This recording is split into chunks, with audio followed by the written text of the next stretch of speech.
Hi, today's story is from the Bunnicula and Friends series, number 1, The Vampire Bunny, written by James Howe. Let's read.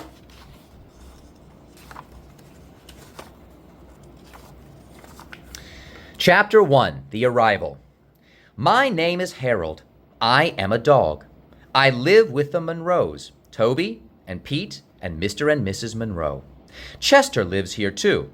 Chester is a cat, but I like him anyway. Things were pretty normal until Bunnicula arrived. Bunnicula came to us one dark and stormy night. It happened like this. The Monroes were going to the movies.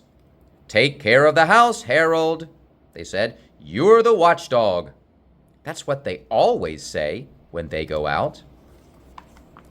On this evening, the wind was howling, lightning was flashing, rain was falling. I thought it was a good night to be inside. The Monroes must have thought so too. Suddenly, they burst through the door. "He's mine! I found him!" Toby yelled. "You sat on him, you mean?" Pete yelled back. "I found him," Toby repeated, "and he's sleeping in my room." My ears perked up. I often sleep in Toby's room. On Fridays, Toby has late-night snacks.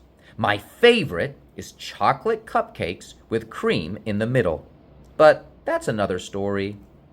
In this story, Mr. Monroe said, "Stop fighting, you two. The rabbit stays right here in the living room." Rabbit? Chester and I looked at each other, and then we took a closer look at what Mr. Monroe was holding. It was a shoebox, but inside the shoebox was a tiny black and white creature. It had long ears and a puff of a tail. So this is a rabbit, I thought. The rabbit had a note tied around its neck. "Take good care of my baby," the note read. "Who would leave a rabbit at the movies?" Toby asked. "Especially a scary movie like Dracula," said Pete. "Dracula?" Chester gasped. Of course, no one heard him except me. "What shall we name him?" Toby asked. "How about Fluffy?" Mrs. Monroe suggested. "Oh, there she goes again," I thought. Mrs. Monroe was always trying to name some poor pet Fluffy. Chester and I had both been Fluffy for a few terrible days. "Let's call him Dracula," Toby said. "That's dumb," Pete cried. "Is not, is so." "Now, boys, we'll have to come up with a name both of you can agree on," Mr. Monroe said. "Okay," the boys said, but they didn't sound too sure. Mrs. Monroe thought for a moment. "Let's see, we found him in a Dracula movie, and he's a bunny rabbit. How about Bunnicula? Bunnicula." "Not bad," Pete said with a laugh. "Perfect," Toby agreed. "Count Bunnicula." Crack! At that very moment, there was a clap of thunder and a flash of lightning. The rabbit's eyes glowed red, but no one seemed to notice, except Chester and me. "I wish they had named him Fluffy," Chester said. Chapter 2, The White Tomato. Not much happened at first. The Monroes made Bunnicula a home out of an old cage.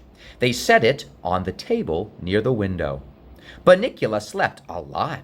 In fact, he slept all day. As soon as the sun went down, he would wake up. Then he would hop around a little. The boys tried to play with him, but he did not fetch. He did not play tug-of-war. He did not chew on old shoes. "A rabbit is cute, but not much fun," I said to myself. I was talking to myself a lot lately, since Chester was not much fun either. Chester had been acting very strangely ever since Bunnicula arrived. I have to keep an eye on that rabbit, Chester said. Why? I asked. He's just a cute little bunny. Cute little bunny? Chester gasped. He is a danger to this household and everyone in it. Now, there's something I should tell you about Chester. He has a big imagination. I think it comes from reading too many books. A danger? How? I asked. I don't know yet, Chester said, but I am going to find out. So, every night, Chester spied on the bunny. He reported back to me in the morning. The rabbit has strange markings. You mean his spots? I asked. But altogether, the spots look like a black cape, Chester hissed. The next day, Chester said, that rabbit has fangs. I saw them gleaming in the moonlight. So? So rabbits aren't supposed to have fangs. They are supposed to have little rabbit teeth. One morning, Chester had some real news. That rabbit got out of his cage last night. Don't be silly, I replied. How could he break through the wire? That's just it. He didn't break through any wire. He got out without breaking anything or opening any doors. And then, what did he do? I don't know, Chester said, but he was doing something in the kitchen. Maybe it was Mr. Monroe, I suggested. I knew how Mr. Monroe liked midnight snacks. No, Chester said, it was Bunnicula. Just then, we heard voices in the kitchen. What in the world is this? Mr. Monroe asked. Gee, Dad, it looks like a tomato, Pete said. But it's all white, Toby added. Mrs. Monroe got out a knife and cut the thing in two. It's a tomato, all right, but it's all dried out, she said. There's no juice at all. Chester dragged me into the living room for a talk. A white tomato, he said. Very scary. What's so scary about a white tomato? I asked. There were marks on the skin, Chester cried. What kind of marks? Teeth marks. I felt a chill run up my spine. We both turned to look at Bunnicula. He was sound asleep in his cage, and he was smiling. Next one, Chapter 3, The Vampire Bunny. The next morning, I was awakened by a scream. It was Mrs. Monroe. She was in the kitchen. There were more white vegetables. They were everywhere. White zucchini, white carrots, white beans and white peas, white lettuce, and more white tomatoes. What could it mean? Mrs. Monroe gasped. Maybe there is something wrong with our refrigerator, Mr. Monroe said. Maybe the vegetables are sick, Pete said. It's Bunnicula, Chester told me. He's a vampire bunny. A what? I asked. Chester pulled out a book he had been reading. This tells you everything you ever wanted to know about vampires, Chester said. I had never wanted to know anything about vampires, but I didn't say so. I listened as Chester went through the list. 1. Vampires sleep all day. 2. Vampires can get through locked doors. 3. Vampires bite people on the neck. I had never seen Bunnicula bite anyone, and I said so. Well, Bunnicula bites vegetables, Chester said. On the neck? I asked. Vegetables don't have necks, Chester sighed. Just like dogs don't have brains. That hurt my feelings. I think all rabbits bite vegetables, I sniffed. Yes, but Bunnicula bites vegetables with his fangs and sucks out all the juices. That's why the vegetables turn white. I had to admit that the white vegetables were pretty strange. Still, I could not believe that a harmless-looking ball of fluff was really a vampire. But Chester was sure, and he decided to do something about it. Chapter 4. Chester's Smelly Plan. That night, I could not sleep.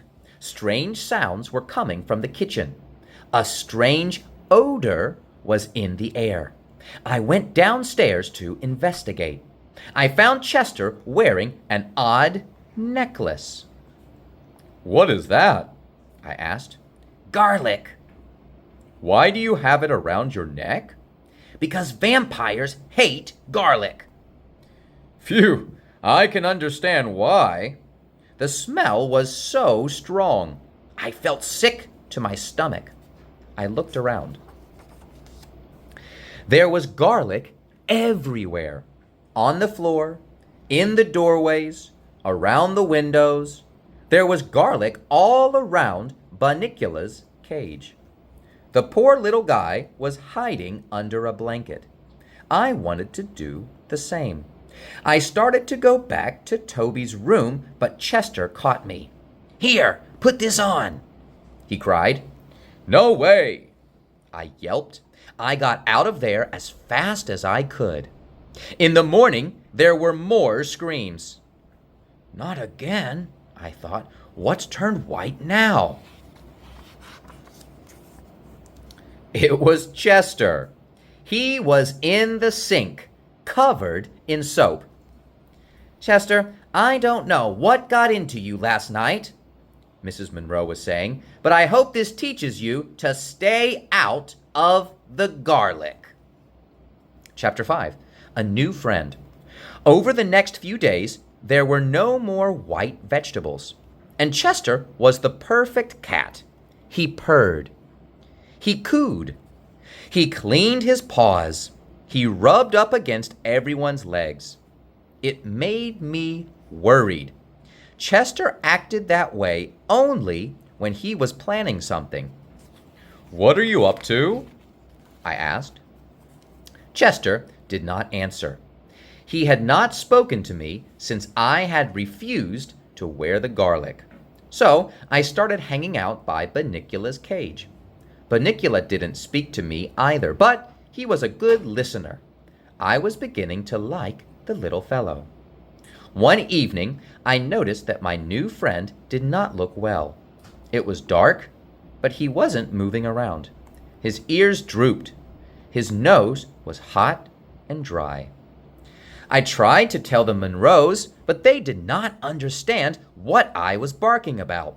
So I decided to keep an eye on the bunny myself. Late that night, I went downstairs.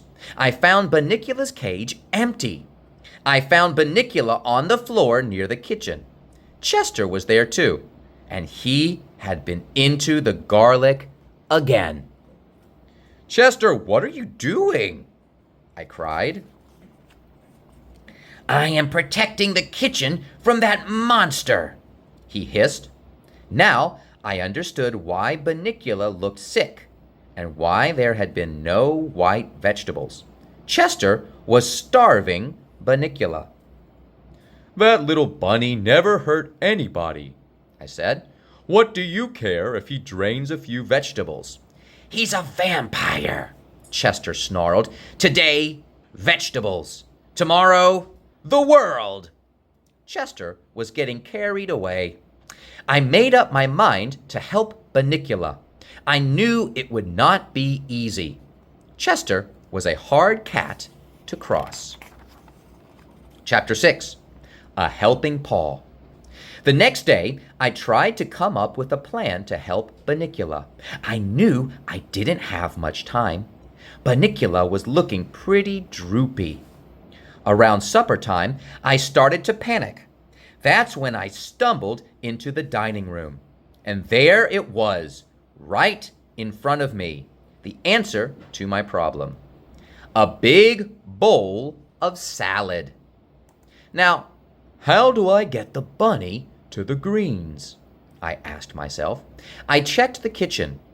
Mrs. Monroe was still working on the rest of dinner. I checked the window.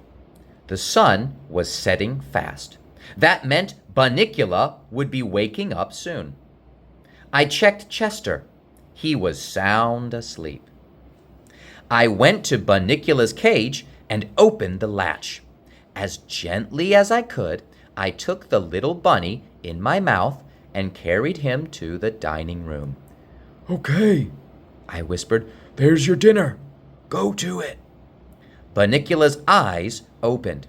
He looked at the salad. He looked at me. Hurry, I said, and I gave him a little push. I didn't have to push him again. Bunnicula made a mad dash for the salad bowl. That's one hungry bunny, I said. I felt very proud of my plan. But then the door crashed open. Chester had woken up. "Oh, no, you don't!" Chester shrieked. He took a flying leap and almost landed on top of Bunnicula. The poor bunny did not know what to do. He hopped straight up into the air and came down right in the salad. Lettuce and tomatoes and carrots and cucumbers went flying. The whole family came running. "What's going on in here?" Mrs. Monroe cried. She grabbed Chester and stared at him. "First it's garlic, and now it's salad? I don't know what's come over you." Chester did not even try to move. Chapter 7, A Happy Ending. The Monroes could not figure out what was going on, but they did see that something was wrong. "Bunnicula looks sick," Toby cried. Let's take him to the vet, Mr. Monroe said. "Let's take everybody to the vet," Mrs. Monroe suggested.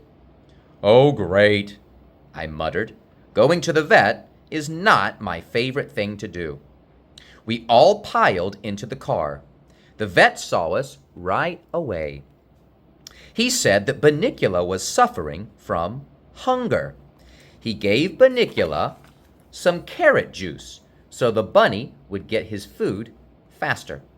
The vet said that the reason Chester had been acting so funny was because he was jealous of Bunnicula. "Jealous?" Chester said. "Of a vampire? What kind of doctor is he?"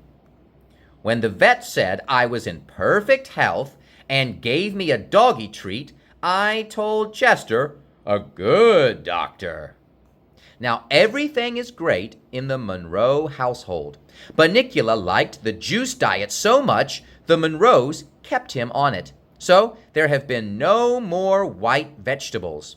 And Chester seems to be his old self again, which is not to say that he is completely normal. He is a cat, after all, and I like to tease him now and then. So, Chester? Yes, Harold? Do you still think Bunnicula is a vampire bunny? Of course, but he's a modern vampire. He gets his juices from the blender. So, Chester? Yes, Harold? What are those two funny marks on your neck? Chester jumped a very high jump. "Very funny," he said when he came down. Very funny. All right, thank you for reading.